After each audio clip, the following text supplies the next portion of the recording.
While the Seattle Mariners did not play the greatest of games today, they lose to the Houston Astros by a score of 4-0. We're going to talk about all of that right here on the NW Sportscast. Sorry for the late postgame tonight. Drew and I have both been extremely busy. Drew is still over in Germany, and I'm actually going to be joining him over in Europe in just a couple of days. We're going to try our best to stay consistent throughout our travels. However, if we do miss a few games, or you might get to see Carter, an old friend Carter, you might get to see him. So if you guys are okay with that, let us know down in the comments. I'm talking to you, Paulie. Anyways, guys, let's talk about the Mariners. And today, not a great game. Obviously, we had already won 3 games out of 4, so we're going for the sweep. Gilbert on the mound against Spencer Arrighetti, who is admittedly not a good pitcher. He has been pretty much one of the worst pitchers in the league. He's been up and down throughout the minors. He's had an ERA over 7 going into today. Spencer Arrighetti's just not a major league quality pitcher. And so, of course, the Mariners made him look like a Cy Young candidate. Mariners only with 4 hits today.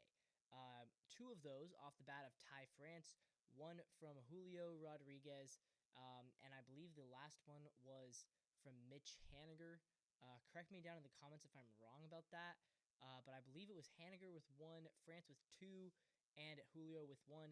J.P. Crawford did reach base twice, courtesy of 2 walks, and he also stole a base. But the Mariners' offense just could not cash in today, and so we were left with a 4-0 loss. Gilbert, he allows all 4 of those runs on 8 hits, 2 walks, does strike out 5, and he went 6 innings. Not a terrible start from Gilbert. 6 innings, 4 runs it's not great, but certainly gives your team a chance to win. I mean, if you can throw 2/3 of the game and allow 4 runs, that puts your team in a position where, you can win that game, and it's not particularly difficult. Unfortunately for today, the Mariners' offense just didn't have it. And that's going to happen sometimes with this offense. We know this at this point. It's May 30th. We don't have to beat around the bush. Like, we know the Mariners don't have a very good offense. And that's not to say this is a bad team, but we are like 27th, I believe, in the league in runs scored. Like, we're just not a good offense, and that's okay. Like, I feel like there's a lot of people right now who would be mad at me for saying we don't have a good offense. And it's true.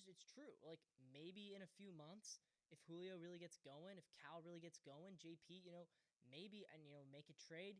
You never know where it'll be in 2 months, but right now, it is pretty much, we're about 2/3 into the season, we're 1/3 into the season, and the offense just isn't that good. Like, that's just the state of how it is, and so we're going to have games like this. That doesn't mean we can't win, right? You can win with the bad offense. We've been proving we can do that. We've been proving that for a while now. I mean, back in 2022, we made the playoffs. Our offense was 12th, I believe. 2021, we missed the playoffs by a couple games. Our offense was, I believe it was 16th that year right now. So it's like, what we're looking at is a team that has really good pitchers, a really good bullpen, and an offense that's just kind of mid, kind of bad. I mean, I wouldn't even say mid. It's just an offense that's kind of bad, and that's what we got. And we're winning despite that, and that's a good thing. But we're not going to win every game, and that's okay. Player of the game today, it's tough. I thought about giving it to JP because he did get those 2 walks, or Ty France, who got those 2 singles. I'm actually going to give player of the game, though, to Kirby Snead. I don't think anybody in the offense deserves player of the game, even if they did reach base twice. I just don't feel like that they are worthy of that honor. So Kirby Snead, he threw 3 scoreless innings. He tossed the top of the 7th, 8th, and the top of the 9th. And did not allow a run, only allowed 1 hit, didn't strike out anybody, but he went 3 scoreless innings.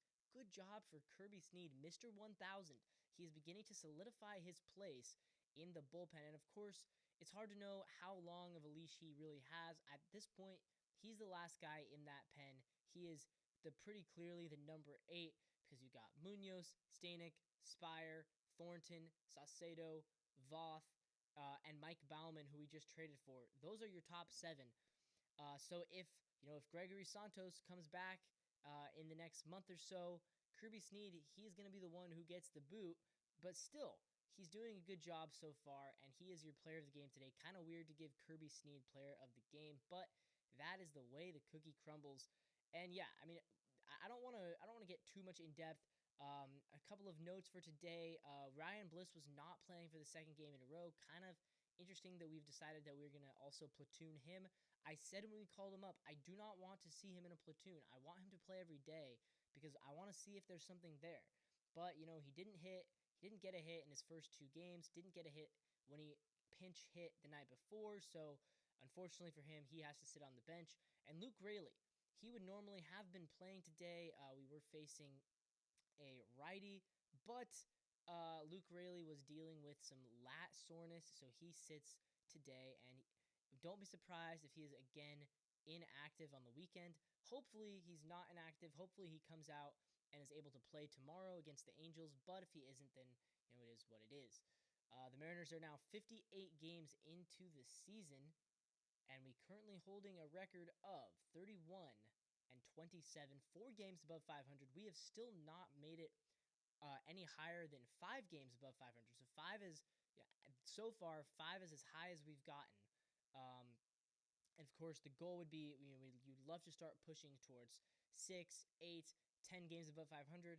Hopefully that starts to come soon. But right now we've been kind of hovering around 3 to 5 games above 500. And the good news for us is that the Rangers have continued to struggle.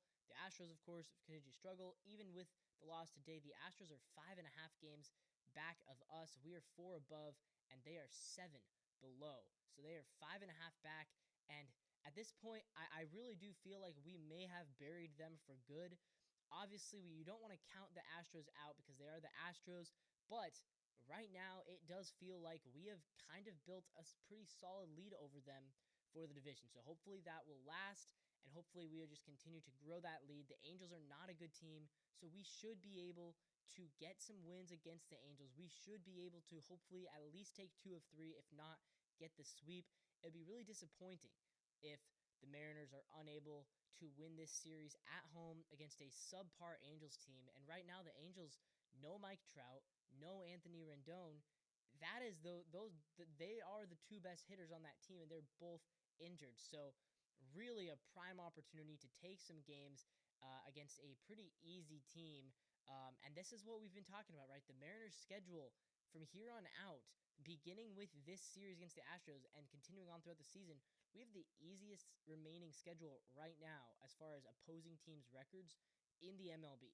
So if we can take advantage of that, we can really start to build that lead over Texas, put them in the rearview mirror, and that way you can start to focus on the playoffs as soon as June instead of focusing on, are we going to get in? Are we not going to get in? I would love it if we're talking playoffs as early as June, July, like we know we're going to be in. And that's hopefully what it will be like.